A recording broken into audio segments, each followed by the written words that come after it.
Hello friends, the world's number 1 richest person అయిన American వ్యాపారవేత్త Elon Musk EVMs ని ఈజీగా హ్యాక్ చేయొచ్చు అని రీసెంట్ గా కామెంట్ చేశారు.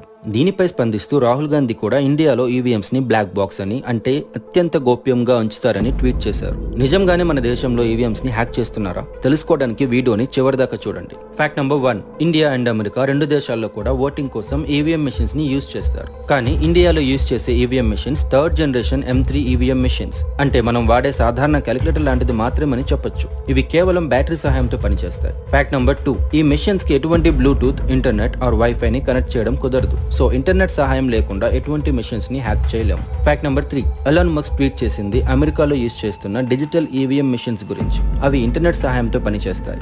సో ఇండియాలో ఇప్పటి వరకు ఈవీఎం హ్యాకింగ్ జరిగిందని ఎటువంటి ఆధారాలు లేవు. కేవలం ప్రతిపక్ష పార్టీలు చేసే అభియోగాలు తప్ప. ఈవీఎం హ్యాకింగ్ గురించి మీ అభిప్రాయాన్ని తప్పకుండా కామెంట్ చేయండి. అలానే ఒక చిన్న లైక్ అండ్ సబ్స్క్రైబ్ తో మీ సపోర్ట్ ని తెలపండి. Thank you.